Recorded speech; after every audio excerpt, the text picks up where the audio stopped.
نقف اليوم أمام تطور خطير في حيي الشيخ مقصود والأشرفية، حيين كرديين في قلب مدينة حلب، عادا مجدداً إلى صدارة المشهد وإلى قلب المعادلة الجيوسياسية السورية. التصعيد الأخير ليس اشتباكاً عابراً، بل اختبار حقيقي لهشاشة الأمن ولمدى فعالية الاتفاقيات التي وقعت بين الأطراف في الأشهر الماضية. في خضم هذا التصعيد تصدر المشهد اتهام بوجود قوات سوريا الديمقراطية أو قسد داخل الحيين، لكن الحقيقة على الأرض تقول شيئاً مختلفاً تماماً. القوات العسكرية التابعة لقسد انسحبت بالكامل من مدينة حلب، بما في ذلك عتادها الثقيل في 4 أيار الماضي، وذلك بعد اتفاق وقع مع مجلس محافظة حلب في نيسان. هذه الحقيقة غطاها عدد من الإعلاميين حينها، لكن المفارقة أن بعضهم اليوم هو من يروج للرواية المعاكسة.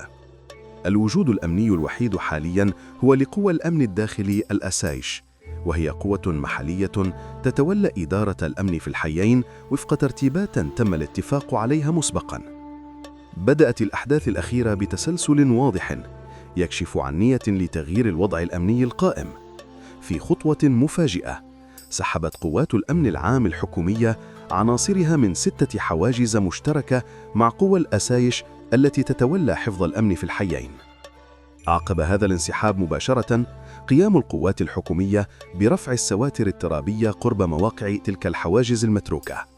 عندها لم يقف الأهالي مكتوفي الأيدي، خرج المدنيون في تظاهرات سلمية احتجاجاً على هذه الإجراءات.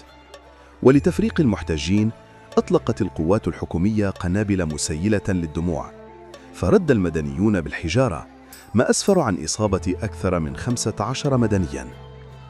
لكن الموقف تطور سريعاً إلى اشتباكات عنيفة هي الأشد منذ نوفمبر. القوات الحكومية أطلقت الرصاص الحي على المتظاهرين، ما استدعى تدخل قوات الأسايش لحماية المدنيين. الاشتباكات تركزت على محاور الجبانات والعوارض في الشيخ مقصود الشرقي، والمشفى اليوناني في الأشرفية، ودوار الشيحان والليرمون. ومع اتساع رقعة المواجهات، بدأ القصف يستهدف مناطق مأهولة بالسكان، مناطق يقطنها أكثر من 400 ألف مدني بحسب المجلس المحلي. استمرار الاشتباكات يهدد بكارثة إنسانية واقتصادية، خصوصاً في الشيخ مقصود والأشرفية، حيث يعيش عشرات الآلاف من العمال والطلاب والمعلمين والموظفين. لحقن الدماء وحماية المدنيين، لابد من العودة الفورية إلى تنفيذ ما نصت عليه اتفاقية مارس واتفاقية نيسان، فهما الإطار الوحيد الذي ينظم العلاقة الأمنية والإدارية بين الأطراف ويضمن الاستقرار في المدينة. لكن ما يجري اليوم لا يمكن فصله عن الحسابات السياسية ولا عن التحركات الإقليمية والدولية. ففي الوقت الذي تشهد فيه الساحة السورية زيارة الجولان إلى الولايات المتحدة، الزيارة الأولى لرئيس سوري منذ سنوات طويلة، كانت تجري انتخابات برلمانية وصفت بالهزلية، تلتها زيارة المبعوث الأمريكي توم باراك إلى قائد قوات سوريا الديمقراطية الجنرال مظلوم عبدي. منذ عهد الإدارة ترامب بدأت حملة تلميق للجولان بتمويل سعودي، بهدف تمكينه من الهيمنة على المشهد السوري ودفعه للتخلص من الجماعات المتطرفة داخل وزارة الدفاع، في محاولة لضمان استقرار سوريا وبالتالي استقرار أمن إسرائيل. ولتحقيق هذا التوازن تحتاج واشنطن إلى قوة منظمة مثل قسد لتضمن الأمن في شمال سوريا، وفي الوقت ذاته تهدئ المخاوف التركية المرتبطة بحزب العمال الكردستاني، تمهيداً لفتح المجال أمام عملية سلام داخلية في تركيا. من هذا المنظور، قد يكون التصعيد الأخير محاولة للضغط على قسد لدفعها إلى الجلوس على طاولة المناورات وتقديم تنازلات سياسية وميدانية تعيد رسم المشهد السوري من جديد. لكن وسط هذا التعقيد السياسي، من الضروري أن نتذكر أن أحياء الشيخ مقصود والأشرفية ليست جزءاً من أي مشروع انفصالي، بل هي أحياء كردية تحوي عدداً كبيراً من العرب والأرمن، وسكانها لم يبدوا يوماً نية للانفصال عن مدينتهم. فذلك غير منطقي ومستحيل عملياً، ولا يخدم مصلحتهم. إن سكان الحيين يشكلون قلب الطبقة العاملة في حلب، ومن دونهم تتوقف عجلة الاقتصاد المحلي عن الدوران.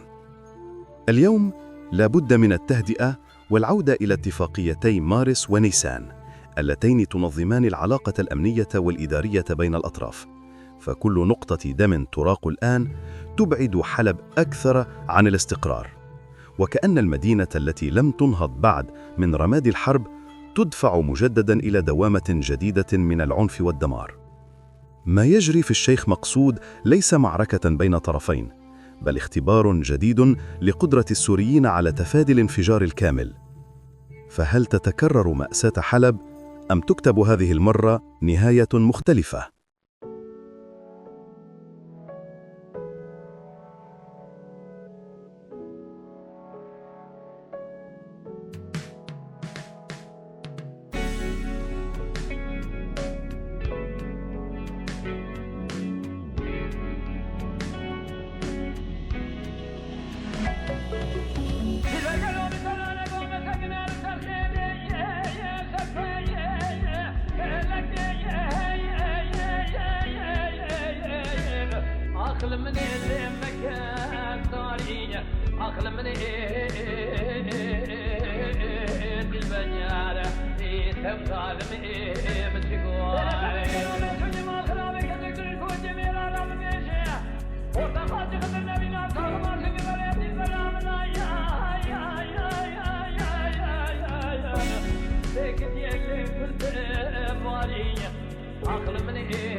بيت البرمز متكم يا خي